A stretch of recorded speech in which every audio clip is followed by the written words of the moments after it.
So I'm going to start by talking about my painting, my background, so you understand where I'm coming from and why I have the perspective that I have on AI. It's important to clarify and make a disclaimer, I'm no expert on AI. I've done my research, I've tested some tools, I've listened to a lot of other artists, colleagues that have worked with AI. So I think I have some insights and myself testing with the different prompts and the different systems that are online, how it works, and if it works at all, right? So the big question that we have to ask ourselves is really, is this art? Is it good art? Is it going to replace us as artists? Perhaps not now, but perhaps in 5 years, 10 years. Is it? Is it that good? Is it that bad? Like so many people, so many critics on YouTube, you see plenty of videos of people, YouTubers, artists that are frustrated with the system because of the copyright infringement. And it's understandable, right? Because it's just scraping the internet, and it's like the internet on steroids. Like you can Google yourself if you're an artist and you find your images, but these machines have a capacity of reaching so much. That's what I thought. We'll see if that's really true or not. Anyway, I started back in Puerto Rico, where I grew up. I'm half Irish American, half Puerto Rican. That's why my name, Patrick McGrath Muniz. I find that reflected in my work as well, because I feel like I'm in between two worlds, with this dual cultural heritage and living in the past, living in the present, looking at the future. I grew up in the oldest colony of the Western Hemisphere, but it's just bombarded with American consumerism.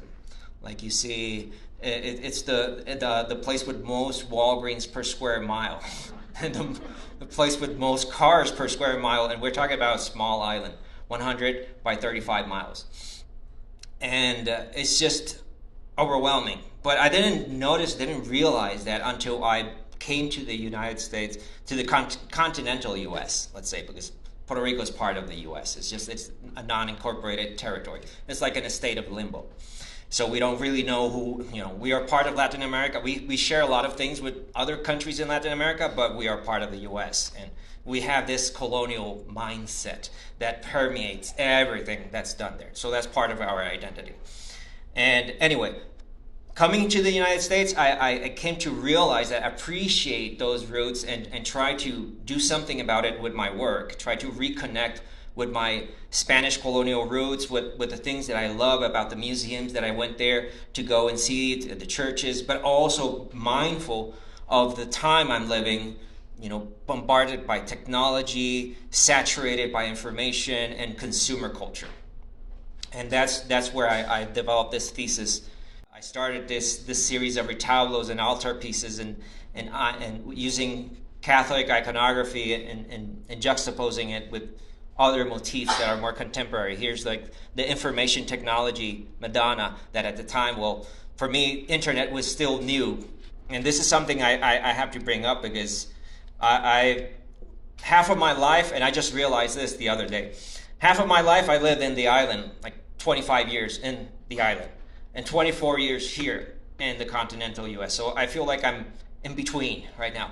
And half of that time and most of the time living in Puerto Rico was an analog experience. No digital interaction at all. No internet, no phones, social media. I'm part of that generation that grew up with MTV, cable TV, and landline phones and basic games, board games. We got bored, and that was good. That's how we got creative. We went out to the fields. I grew up in a farm, so that really, that appreciation of being in touch with nature, and being reminded of that experience is something that we often forget today, right? Because we're so driven by technology. We are immersed in it. So 10 years later, I kept working with that because I feel technology and consumer culture go hand in hand. And for me, it becomes almost like a religious devotion that we carry with us, that we cannot be without our phones. We're just, seduced and mesmerized by these screens and by the scrolling and the doom scrolling, and it's almost sacrosanct in a way. So I feel like that's what I've been trying to explore in my work for some time.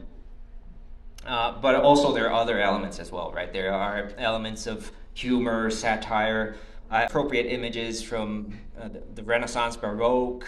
There's lots of anachronisms happening there, from the colonial to the consumer to the capitalist and the religious iconography. So that's basically my work in a nutshell, just to give you some context and where I'm coming from. I've been always fearful but also fascinated by technology, and I use technology. It would be hypocritical of me to criticize AI and whoever uses it, because I've been using Photoshop. The piece on the middle here, that is Photoshop. This is like a summary of how I do my work. So I start with a preliminary sketch, but then I do a Google image search that is really opening so many possibilities for me, and we take for granted Google, but just remember the time that we had to go to the library and search on books and Encyclopedia Britannica. I remember having to go page by page trying to find what I wanted, or just clipping photos from magazines. Now it's just so easy, and that's something that we have to remember whenever we talk about AI, because I feel like AI is an extension of that. So, besides that, I also use a projector to project that image onto the canvas, and that's the final piece. That piece is at the Albuquerque Museum, by the way. Tomorrow we're having a show. It's titled Vivarium. It opens tomorrow. But that's the process. So I'm aware that I'm using shortcuts, if you will. So many people that have been critical of AI say it's for lazy people. It's just people who don't know how to draw or paint. It's so easy. It's true. But at the same time, if it's in the right hands of someone who already masters those skills, and you can refine it and use it as a tool, I don't see a reason to be so much of a Luddite when it comes to those technologies. So I did the experiment. I've heard so many arguments against AI, more against than in favor. I've heard a few on favor.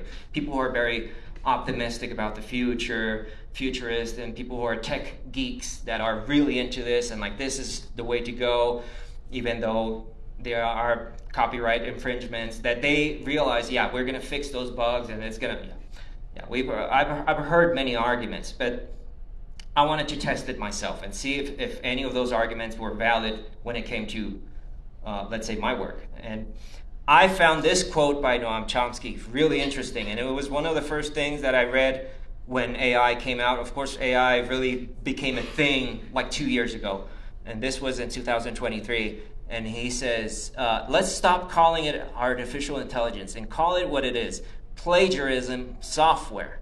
Don't create anything. Copy existing works from existing artists and alter it sufficiently to escape copyright laws. It's the largest theft of property ever since Native American lands by European settlers. That really struck a chord. Whoa. Okay. Wow. That's huge. That's a big statement. So because what the AI does, for those who are not familiar with the tools, it scrapes the internet, right? So it basically is the internet on steroids. It's trying to grab everything that's out. If you posted images on Facebook, on Instagram, or whatever, on your blog, it doesn't matter. It's gonna try to retrieve all those images and then just through stable diffusion try to juxtapose and create new images. It's going to blur the signatures, and it's going to change it a little bit, so it's no one can really sue them, because it's almost like the argument in favor of AI is like, well, artists do the same thing. You appropriate images and then you just alter them and do a reinterpretation. I feel like it's more like regurgitation really, of the artwork, but we'll get to that. Anyway, I wanted to do the experiment. So first I started with few models. There's hundreds, by the way. So I wanted to do the experiment. I prompted various AI systems. Recreate my work. Just the same way as I do let's say, Google search my name. Have you ever done that? Like Google, see what shows up. So I wanted to do, recreate my work. That's what it gave me. Okay, you've seen my work. Does that even resemble closely? This is Wonder. This is Night Cafe. I mean, these are not the best either, but I went to, this is Crayon, and that's Mid-Journey. And I was like, that's not even close. Should I be concerned? Looking at this? No, of course, I have to make sure that you know these are free. So, of course, they have the version where you pay for it. Okay, maybe that changes anything? Okay, this is the ChatGPT from OpenAI, and I prompted the ChatGPT, that's the basic one, the free version, talk about my work. So it says, Muniz is recognized by his use of found objects, collage, assemblage to create intricate and layered compositions. One of Muniz's notable series is Casa de Empeño. I had never done that. Never. Where he transforms everyday objects and artifacts from pawn shops into intricate sculptures. Okay, you get the point. So, not worried. Okay, so I said, okay, why don't we do the paid version of ChatGPT and OpenAI DALL-E? They have this program that's DALL-E, and I heard it's really good. Let's do the paid version. It's like $20 a month. So I was like, yeah, I'll do it for 1 month. Let's see what it does. Okay, that's closer. That's that's not bad. But then here's the but. Like, okay, I would never have done like so many Coca-Colas. It's like, it's just random. It goes like that. It's like, look at the repetition of the churches. Look how big that airplane is. Like, it's just so random. And the composite, there are things, yes, there are things that I could take from this. And it's like, wait a minute, there's some elements that I find interesting. But I find it very curious the way it's so overcharged with elements that don't even carry any meaning at all. Intention is a key word. Keep that in mind, because when you look at someone's artwork, there is intention. What's this swirly thing here doing? Like, what's that? You know? If I'm an artist, I have a purpose and an intention with every single symbol I use in my work. So this gives me some relief, right? It's inspiring in a way, because, oh yeah, I like the colors. Yeah, there's some elements, but it's just not there. What I suspect that they did is just scrape whatever is written about my work. Like the verbal cues, like, oh, his work contains saints, consumer products, Latin America, this, that, airplanes. Yeah, so it's very formulaic, and it doesn't hit the mark for me. Anyway, this really impressed me, because this is ChatGPT, I think it's 4.0, the latest version. And I asked ChatGPT to write an article about my work. And that really is like, oh, whoa. If I read this on an art magazine or any paper, someone said, I wrote this for you. I said, wow, thank you. Wow, that's really good. This fusion creates a visual dialogue that critiques the enduring legacies of colonialism and the omnipresent breach of consumerism. Wow, not even, whoa, that's interesting. So I give it some consideration and see the value of that. Now it's really hard to spot someone who writes and someone who's just doing ChatGPT right now. It's like, that's my work, and I want to, and this piece is here at the museum. I wanted to show you this so you see all the intricacies, and also the fact that it's done on a retablo and on a triptych, which I haven't found anything. I prompted various AI systems to do retablos. They don't do those. Not yet. They're not there yet. Doesn't mean they're going to get there. It might. But the whole thing about creating multi-layered narratives that delve in esoteric, mythological, colonial, religious, consumer, personal stories. That's another another narrative that we need to keep in mind, because personal stories, who better than the artist to tell the personal stories? Anyway, I have many paintings that are self-portraits of myself as a hermit monk. I've done many of these, and they're all over the internet, so there's no way that I can escape the reach of AI, right? The AI is going to grab those images and then just throw something back at me. So I prompted DALL-E to create a portrait of me as a hermit monk.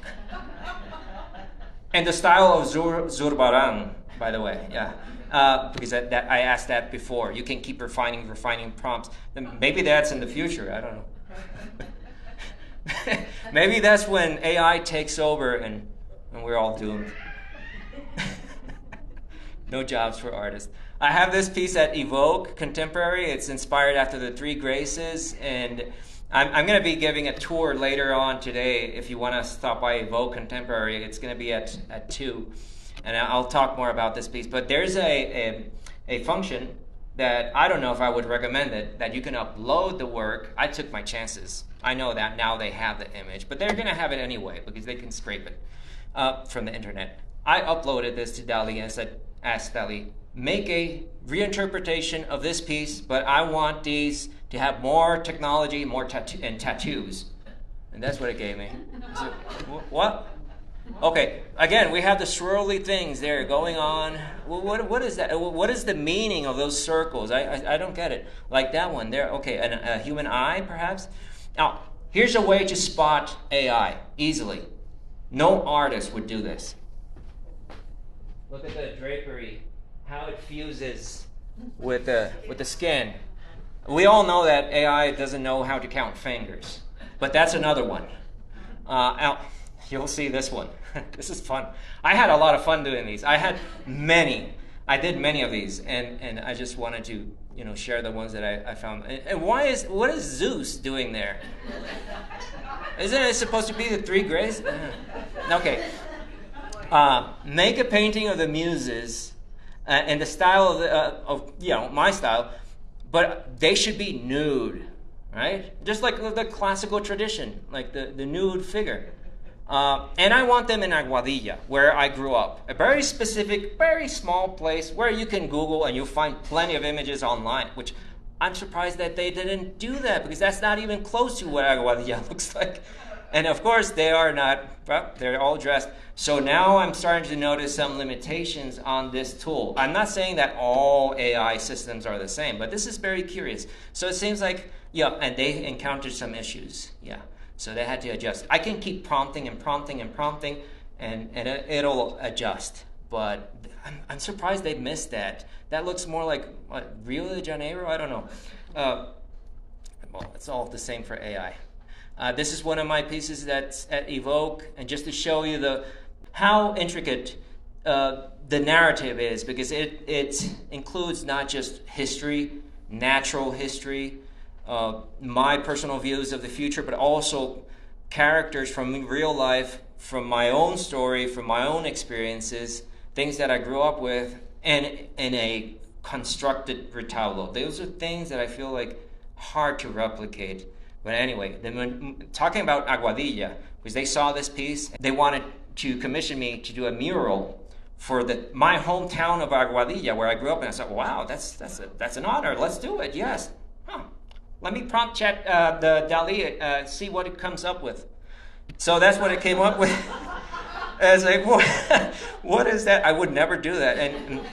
And okay, I just want you to look at, notice and compare the proportions of this guy on horseback with this one on the back. They're the same size, and they're differentiate or distinguish perspective. Where does this river, coastline, whatever, it's like diffused. Look at the mumbled mess over there. Why do I need 2 Puerto Rican flags?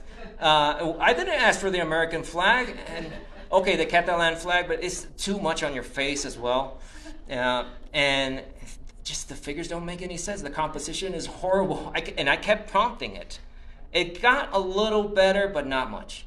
So I decided, no, I'm going to do this. I'm going to do this by hand. But then on top of that, I feel sorry for these artists because I can imagine someone painted this and then just this, and then they added that. Someone else's work, and you know, it's just like a Frankenstein. It's scary. I have this piece. It's a large crucifixion, which is allegorical to the aftermath of Hurricane Maria that the people of Puerto Rico went through. So Christ comes to symbolize the people of Puerto Rico and you know, survival mode and everything that went on with that. A client and a collector saw this painting and it's like, I want a painting like that, but I'm more interested in Russian politics. So I want a contemporary Russian Christ. And he's thinking about Alexei Navalny, who the opposition leader, who died recently, and he wanted him crucified. Okay, that's okay. And he has all these ideas.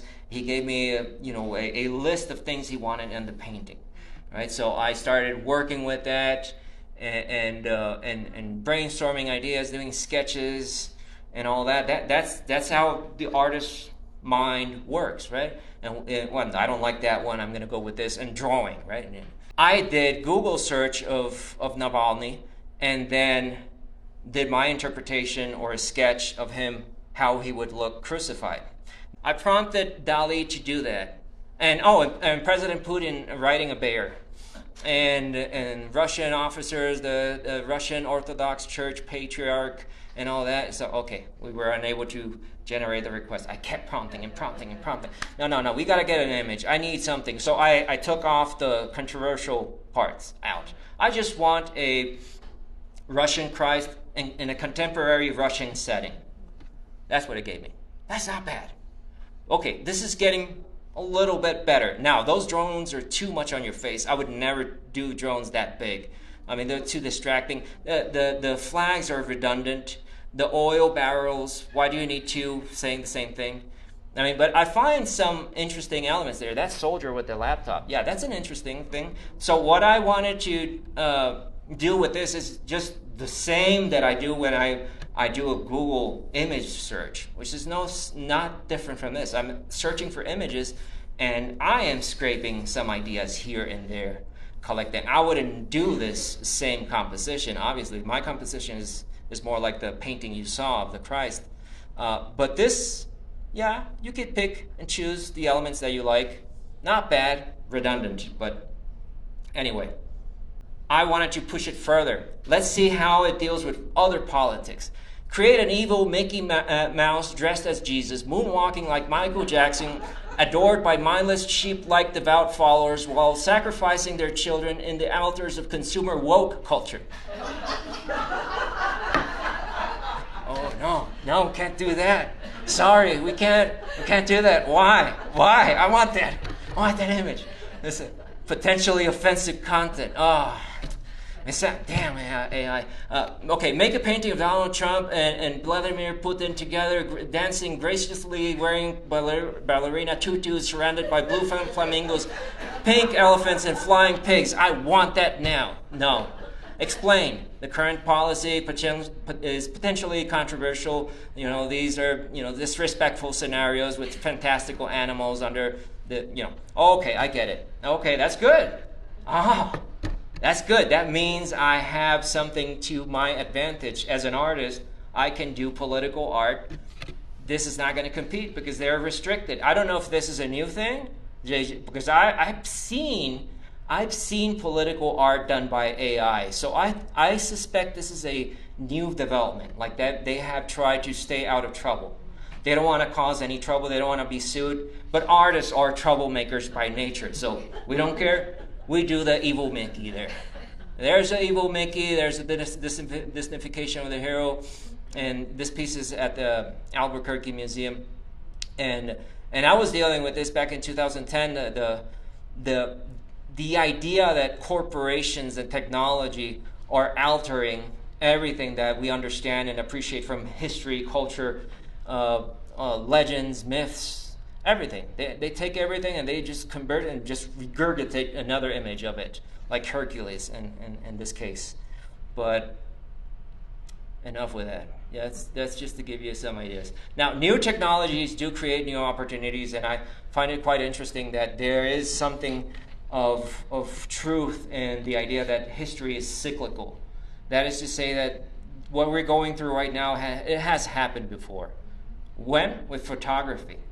When photography first came in the 1840s, painters were, no, painting is dead. No, this is the end of painting. Yeah, that's Paul Delaroche, who was a very influential French painter from the Academy and the Salon, and he was convinced that that was the end of painting. And how many times have we heard that same axiom, as painting is dead, painting is dead? I remember back in the 90s in art school, they didn't want me to paint. Painting is dead, why are you painting? Well, there he is, still painting, 1855, after he said that in 1840. And that's a reinterpretation of that same painting of the young martyr, which I find interesting, done by Dali.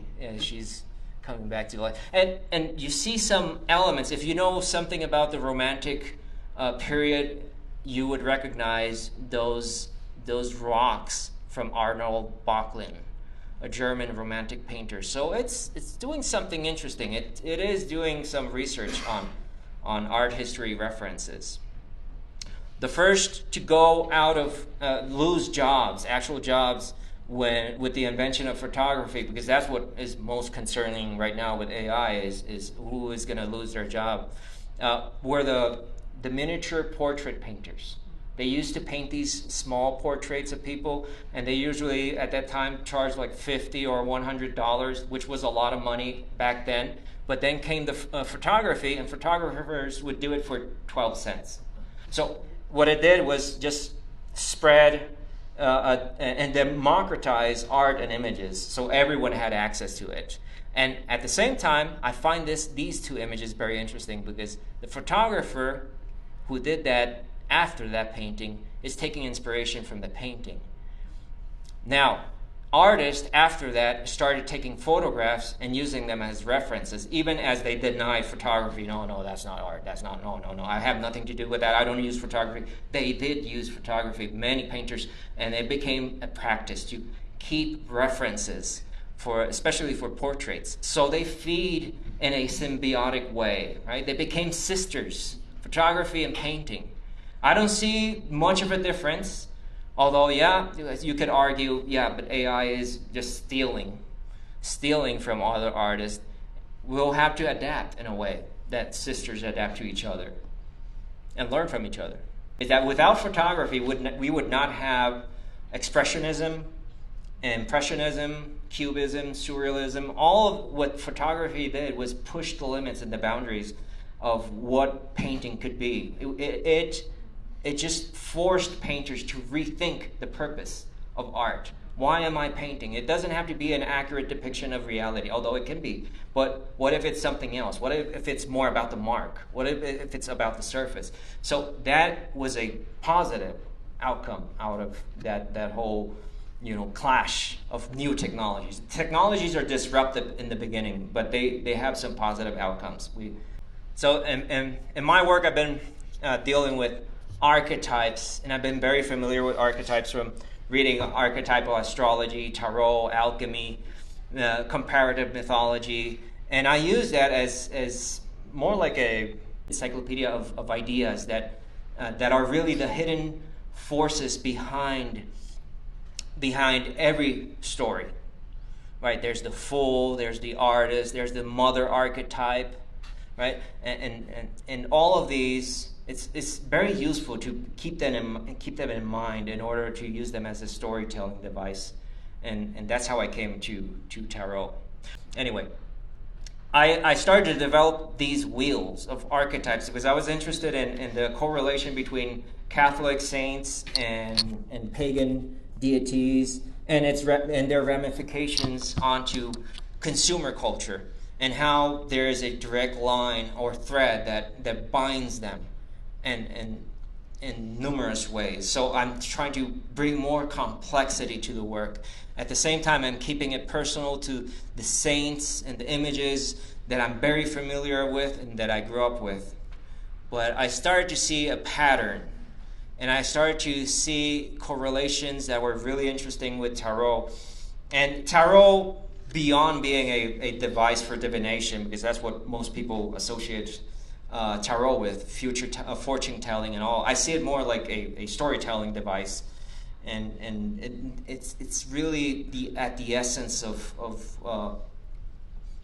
storytelling. You have the Fool, and then you have all these in the major arcana, and it ends with the World. So every single card represents an idea, a story, a situation, someone you might know, you might see yourself in it, and you can project yourself into that character. That's the Tarot Neocolonial de las Américas. That was really the culmination of years and years of research of both history and art history, the history of the Americas, but also the archetypes, which I feel like the archetypes are the building blocks of storytelling, really, the ABCs. Now, here's my palette. I'm going to show you how I mix my colors, and this is where I started to. I had no idea what algorithms were, even though I heard the term. I had very little idea that it had to do with a step-by-step process. It's a language used in the computer arts, and it's something more specific to the field of computing and coding. But it can apply even to biology, because biologists are starting to use algorithms as a term to describe the behavior of animals. Basically, what it is a guided structure, a pattern or a set of instructions that takes you to a very specific outcome, not so different from a palette. A color palette is done in a very precise, methodical manner in order to reach a very specific goal, in order to mix the colors, find the right colors for the skin values and all that. That's how I usually mix my colors. So it is an algorithm, even though I'm not aware that that's an algorithm. It's really a sequence. And it could be optimized, refined, adapting more efficiently, ensuring better performance, better storytelling. That's what algorithms are. So at the essence of art, there are algorithms in operating behind the scenes. It's just that we're not thinking about them in terms of computing language. But I find that term fascinating. Yuval Noah Harari, in his book Homo Deus, he says that algorithms is arguably the single most important concept in our world today. You're going to hear it a lot, more and more. Archetypes, on the other hand, derives from the field of psychology and comparative mythology. But I find it fascinating, just from my perspective, being in between worlds and trying to bring the past and the present together, using those two terms simultaneously. It's part of the language.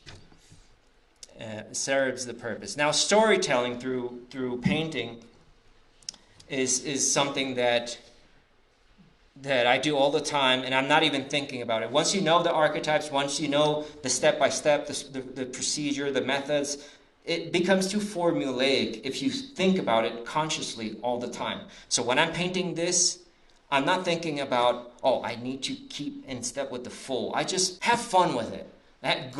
Try to be in sync and tap into the archetype, to that hidden energy that's behind it all. And I feel like it's almost like driving. When you first learn to drive, you're consciously thinking about every single step of how you drive, right? The algorithms are you have to be very conscious of every single thing you do. Now you drive, you don't even think about it. So I feel like painting has to do the same thing, unless it wants to, be formulaic, which I think AI art is very formulaic.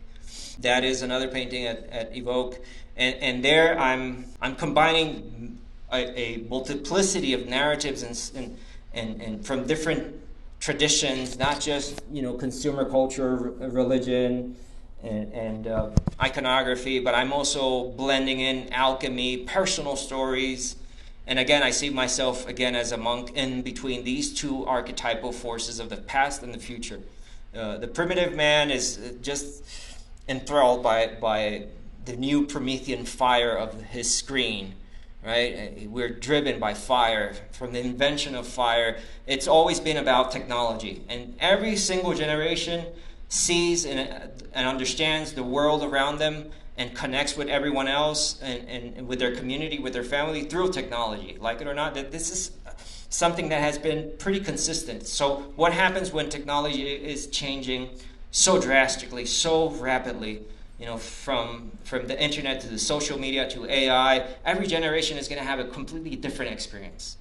And we have to be mindful of that whenever we have these conversations. And then we have the female android with Pandora's box. The myth of Pandora is that she's the first woman who opens the box and all ills are set loose to the earth. And I find that image quite interesting, fascinating, and it's part of the art history tradition with the apple, the garden of the forbidden fruit and all that. And there you have the forbidden fruit of the Happy Meal there. So yeah, we stand in the middle. We're at the cusp of something that's going to change and radically realign our understanding of art, history, and nature and ourselves. Okay, so just to end here and conclude with a few thoughts, I just want to make sure that I didn't leave anything behind. Oh, there's this essay by Walter Benjamin, The Work in the Age of Mechanical Reproduction. It's important that I mention that. If you're familiar with that, it's just one of those readings that I remember back in art school reading it. And he talks about the aura, that every original piece of art, let's say the original Mona Lisa, has its aura, its uniqueness, its singularity, that when you reproduce it, it's lost. No different from all these images that are prompt, click, click, click, click, click. You become desensitized. Once you prompt and prompt and prompt, say, yeah, you got scrolling. It's like when you have all these pictures on your phone you don't even look at. So we have become, in a way, desensitized to images. It didn't used to be like that. I remember holding an art history book on my hands where there was no other distraction than, oh, look at these beautiful Velázquez paintings, look at the close-ups, oh, and then go to the museum and see the real thing. Like that experience gets lost with new technologies, I feel. And tech is unstoppable, let's face it. There's no way of escaping it. I could try to get all my images out of the internet, but there's always going to be something. And what's the use? Then no one would see the work. So I feel that you either adapt or give up, but you don't want to give up. You want to keep doing art. But we already saw a few things that cannot be replicated by the AI models, at least from those that I showed you. Politics, personal stories, and I feel like also the process.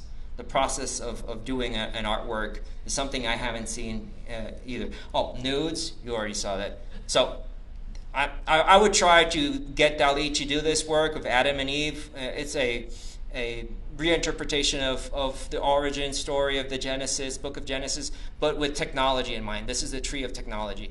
And she's opening the box of social media, and you have all the emojis. This piece is at Evoke. So if you go there today, I'm going to talk about this piece. It's titled Nexus, which is connections.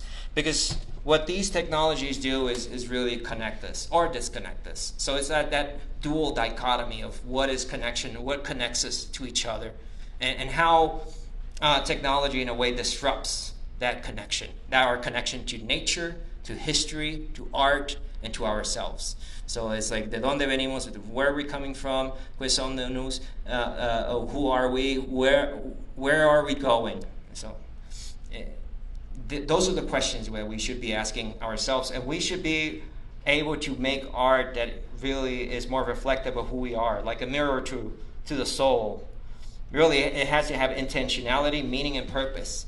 If we want to really be one step ahead of the machine, because the machine is going to copy everything we do, but it's not going to have the same soulful intention behind it. So, and ending with, that's that Data Christian, I did there, a portrait of my nephew with his iPhone, and data, information, communication technology, that's what ICT stands for. We deal with technology all the time. We better get used to it and find creative ways of implementing it into our art. At least that's how I see it. And as Ray Kurzweil, who is a famous futurist, very optimistic about the future, he thinks we're going to reach the singularity, I think, in 2035 or something like that. Like, that's going to be our last invention. Then we're not going to make anything else because AI is going to make everything. I'm skeptical about that, but who knows? He says that technology is an extension of ourselves. And in his book, The Age of Spiritual Machines, he talks about how we are going to eventually be fused with the machine and be one, like a cyborg. And it's the only way to survive if we were going to really live in the 21st century and be relevant, right? Because what happens when the AI takes all of our jobs, not just artists, everything, writers, I want AI to do my taxes. I don't want AI to do my preliminary sketches. It's okay, it's a tool, it's good, but it's not there yet. And I wanted to take care of the things that I don't want to do, right? Sorry if there's any accountants here. I shouldn't have said that, but you'll always be useful. So, and ending with this, be aware of big tech, because this is something, what Ray Kurzweil, he's saying is like, it's an extension of us. Yeah, technology is an extension of us, just like a brush is an extension of our finger. If we paint, we are all already, technology is us. That's what makes us unique. What if technology is really an extension of big corporations? Really, it's part of this. It's driven by profit, really. After all, I have to pay for those services to get images that are stolen from other artists. So I'm very skeptical about that anyway.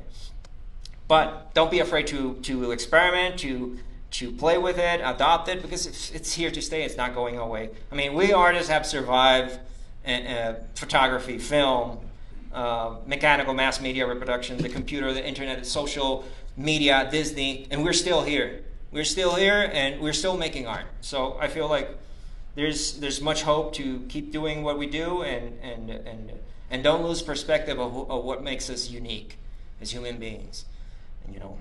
Imbued with that aura and that soul. And that's basically it. Oh, I forgot. I did this prompt on DALL-E 3. It's just the latest version. Recreate a painting by Patrick McGrath Muniz. Hey, it seems that the content policy restrictions with your request, there's a problem there. Okay, that would violate copyright policies because it's a living artist. Well, that's reassuring. So, okay, yeah. Oh, so yeah, don't die. Once I'm dead, it's fair game. Yeah. That is new, because I remember the whole thing on YouTube and social media with the AI and crossing it, and everyone, there was a huge campaign against AI because of this. So they might be trying to fix it. I'm skeptical, but who knows? At least it seems to be going in that direction. It makes sense. I mean, they do it. I tried to do Mickey Mouse many times on AI on different platforms. It didn't give me anything close. So it means that Disney is already putting their fingers in there, and they don't want to have their images used by AI. Why can't artists do the same? Right. These are the shows that we have, including this one, the Summer Salon at the Evoke Contemporary, Vivarium, exploring intersections of art, storytelling, and resilience in the living world. At the Albuquerque Museum tomorrow, we're going to have a panel discussion at 2, and then my next solo show is in Houston, Reminiscence, at the Heidi Von Fine Art. And hope you enjoy it. If you have any questions, yeah. Yeah. Thanks.